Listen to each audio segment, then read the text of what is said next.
योगी अमृत ने दिव्य लेप लगाकर राय बहादुर के शरीर से बहता खून बंद कर दिया, लेकिन औषधि पीने के बाद भी राय बहादुर होश में नहीं आ रहे थे।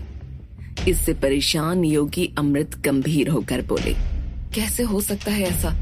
राय बहादुर जैसे योगी का मन इतना अस्थिर कैसे हो सकता है, वो भी सिर्फ एक चेहरा देखकर? किसका चेहरा था वो योगी अमृत? चंदन लाल ने उत्सुकता से पूछा, मगर योगी अमृत ने इसका कोई जवाब नहीं दिया। योगी अमृत की चुप्पी देख चंदन लाल ने फिर से कहा, मुझे अगर सब कुछ बताना आप ठीक नहीं समझते हैं तो बेशक मुझे कुछ मत बताइए, पर देखिए अगर राय बहादुर जल्द होश में ना आए तो श्रावणी। कहते हुए चंदन लाल चुप हो गए। राय बहादुर ही इस वक्त हमारी इकलौती उम्मीद है योगी अमृत, और अगर इन्हें समय रहते होश नहीं आया तो यही तो चिंता मुझे है चंदन लाल। इधर राय बहादुर की ये बेहोशी और उधर श्रावणी का उन चांडाल आत्माओं के साथ होना। वो आत्माएं जरूर उसके मन और मस्तिष्क पर हावी होकर उसे वो करने पर मजबूर कर रही होंगी जो नहीं होना चाहिए, बिल्कुल भी नहीं। आपका इशारा किस ओर है योगी अमृत? कुछ विचार कर योगी अमृत ने फिर कहा, नहीं, हमें अपनी साधना के बल से उस बाली के जरिए श्रावणी का पता लगाना ही होगा, इससे पहले कि बहुत देर हो जाए।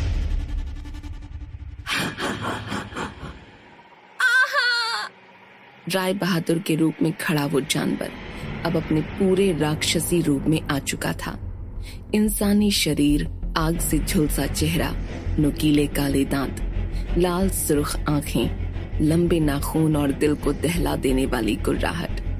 श्रावणी हवा में लटकती हुई झूलते दरवाजे को पकड़े मौत और जिंदगी के बीच झूल रही थी।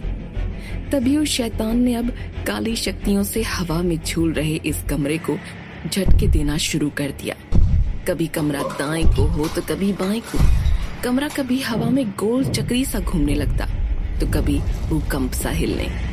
और इन सब का सामना करती डरी सहमी श्रावणी पूरी ताकत से दरवाजे को पकड़े रखने की कोशिश कर रही थी। वो खूंखार शैतान बड़े चाव से मासूम श्रावणी को रोते चीखते हुए देख उसके साथ मौत का खेल खेल रहा था। तभी एक झटके से श्रावणी का एक हाथ दरवाजे से छूट गया।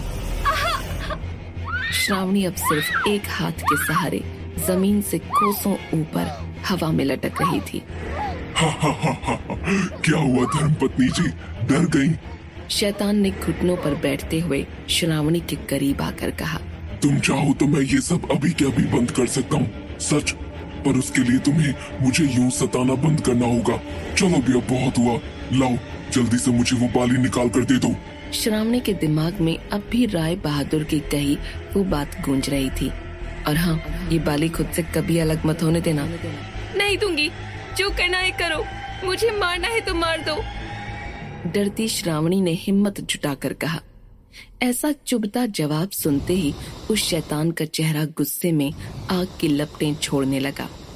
उसकी आंखें अंगारों सी दहकने लगीं।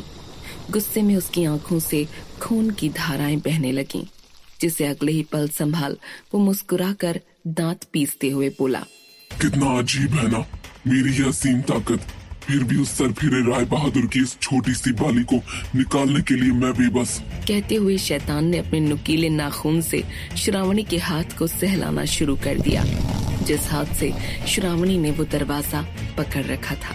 पर इसके बावजूद भी मैं बहुत कुछ कर सकता हूँ, सच में। और ये कहते हुए गुस्से में उबलते उस शैतान ने बड़ी क्रूरता से अपने पैने नाखून श्रावणी की हथेली में गड़ा दिए। श्रावणी दर्द से चीख उठी। श्रावणी के मुंह को अपने हाथों से दबाते हुए वो फिर गुर्राया, चुप, डरो मत, मैं तुम्हें मरने नहीं दूंगा, क्योंकि तुम्हें तो पता ही है तुम मरी और मेरा खेल। हा हा हा हा। मैं तुम्हें तुम्हारी इस बदतमीजी के लिए मार तो नहीं सकता, पर हाँ, जीते जी मैं तुम्हें इतना तड़पाऊंगा कि मौत की दुआ करोगी तुम और ये पूरा गांव। श्रावणी के हाथों से खून के फव्वारे निकलने लगे।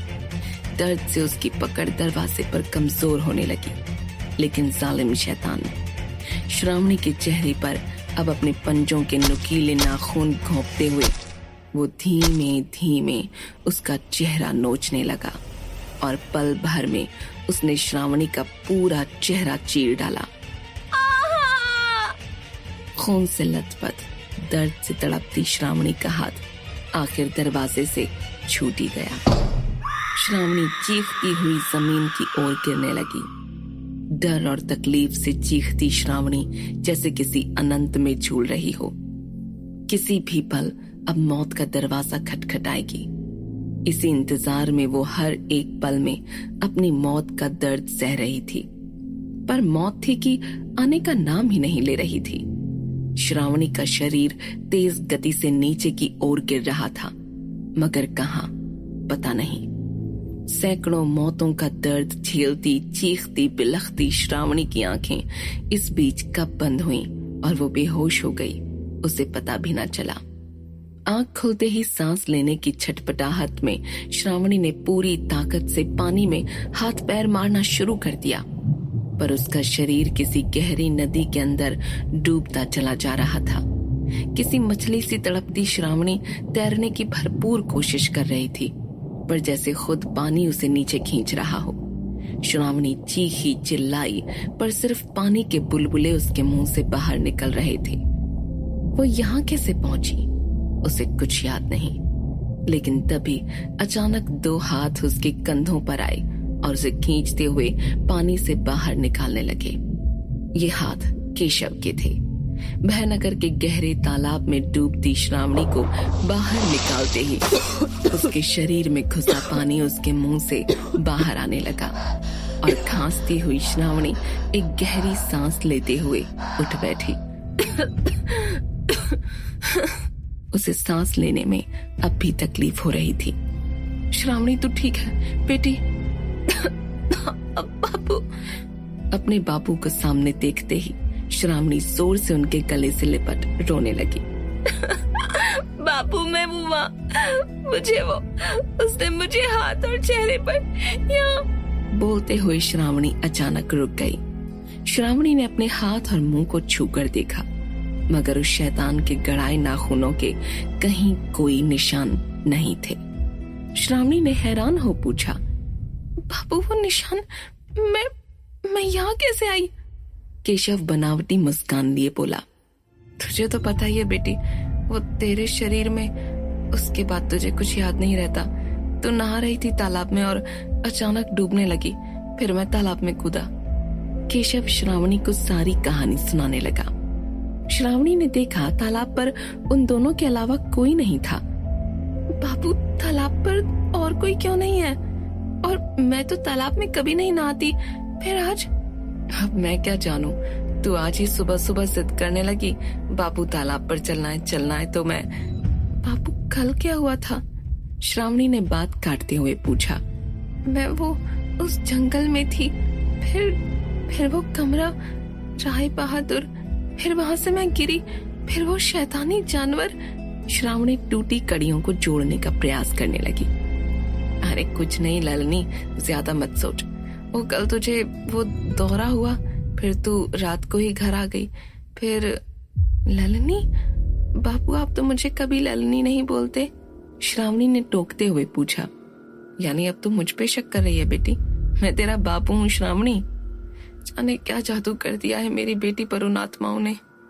केशव ने आंखों में आंसू लिए श्रावणी का माथा सहलाते हुए कहा, पहले वो आत्माएं और अब ये राय बहादुर। मुझे तो बिल्कुल यकीन नहीं है उस राय बहादुर पर। और ये उसकी दी हुई ये बाली, निकाल फेंक। जाने क्या मंत्र है इसमें जो तू मुझ पे, अपने बापू पे शक करने लगी है। ये बोल केशव सिसकियां ले रोने लगा। बापू नहीं, आप ऐसे रो मत बापू, मैं भी निकाल फेंकती हूँ ये बाली। श्रावणी से अपने बापू का यूं रोना देखा न गया। उसने तुरंत बाली निकालने के लिए बाली का पेंच पकड़ा। ये देख केशव के चेहरे पर एक अजीब कुटिल मुस्कान बिखर आई। हाँ निकाल फेंक बेटा। श्रावणी बाली निकालने ही वाली थी कि तभी उसकी नजरों ने कुछ ऐसा देखा कि उसने बाली का पेंच छोड़ दिया। वो सिहर के पीछे खिसकने लगी। क्या हुआ ललनी? मेरा मतलब बेटी, तू रुक क्यों गई? निकाल दे ये बाली। नहीं, तुम मेरे बापू नहीं हो। श्रावणी ने अपने कदम पीछे लेते हुए कहा। क्या? नहीं बेटी, मैं तुम्हारा बापू ही हूँ। ये कैसी बात कर रही है श्रावणी? तो फिर आपकी परछाई इस तालाब के पानी पर क्यों नहीं दिख रही है बापू?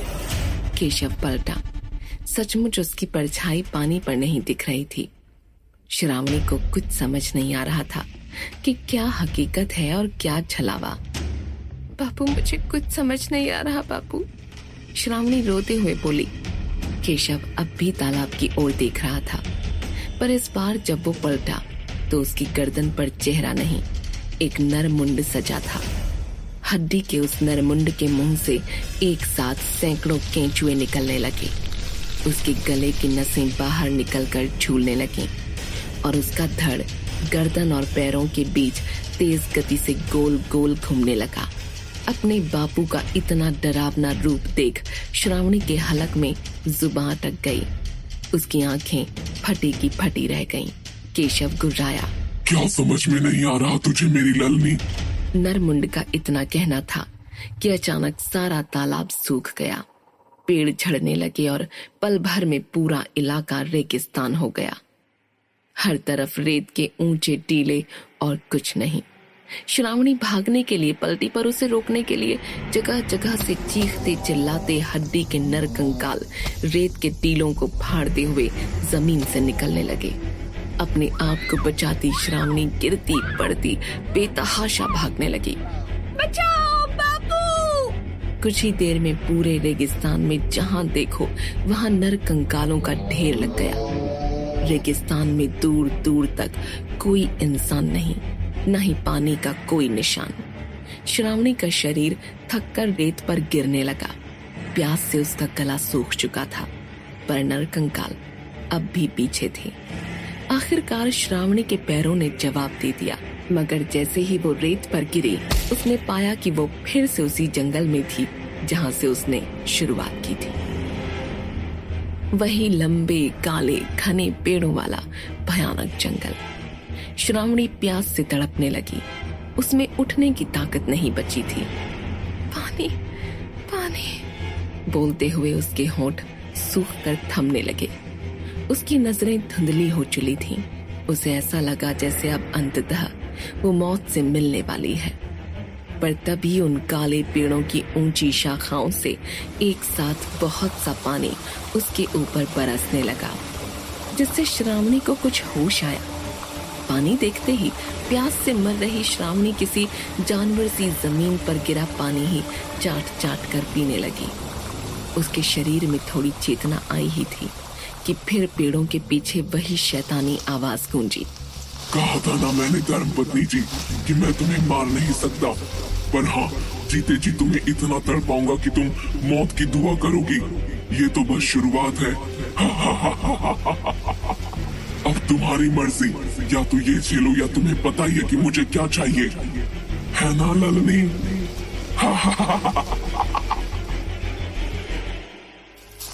इधर केशव अपनी लाडली श्रावणी को ढूंढता हांफता उसी जंगल के मुहाने पर आ पहुंचा जहां श्रावणी थी।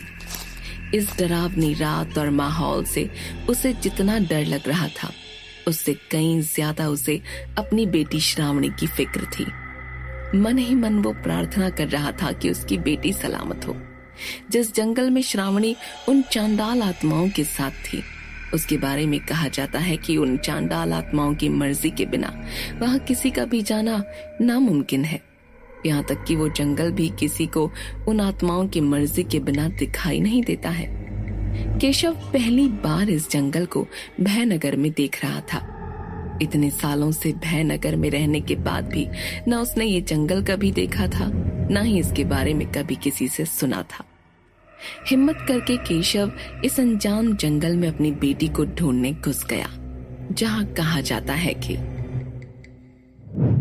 इधर हवेली पर अपनी ध्यान साधना के बल से और राय बहादुर की बाली के सहारे श्रावणी को अपनी दिव्य दृष्टि से ढूंढते योगी अमृत लाचार श्रावणी को ऐसे अनदेखे और भयानक जंगल में किसी जानवर सा जमीन से चाट चाट कर पानी पीते देख घबरा उठे। घबराहट से उनका ध्यान टूट गया और सांसें तेज चलने लगीं। योगी अमृत की ऐसी हालत देख चंदनलाल भी घबरा गया। उसने तुरंत योगी अमृत को पानी दिया। क्या हुआ योगी अमृत, आप ठीक तो हैं? आप इतने वो श्रावणी को हमें जल्दी ही कुछ करना होगा। श्रावणी अधिक समय तक उन शैतानी काली शक्तियों से अकेले नहीं लड़ पाएगी। वही तो, और उसके लिए राय बहादुर को उठना ही होगा, तभी हम सब, हमारा ये पूरा गांव सुरक्षित रह सकता है। लेकिन जब से इन्होंने श्रावणी में उस औरत को देखा है, तब से ये जाने कौन थी वो जादुई औरत। दिव्य औषधि पिलाने के बाद भी राय बहादुर को होश क्यों नहीं आ रहा योगी अमृत? चंदन लाल परेशान होते हुए पूछने लगा। तुम्हारी बेचैनी मैं समझ सकता हूँ मुखिया, पर इस वक्त मुझे अधिक चिंता श्रावणी की है। राय बहादुर के बंधन के कारण श्रावणी के शरीर में घुसकर वो बाली निकालना उन आत्माओं के बस में नहीं है, और इसीलिए वो आत्माएं उस 18 साल की मासूम श्रावणी को बाली निकाल देने के लिए हर संभव यातनाएं दे रही हैं। अगर श्रावणी ने वो बाली उन आत्माओं के हवाले कर दी तो भयनगर में महाविनाश होगा।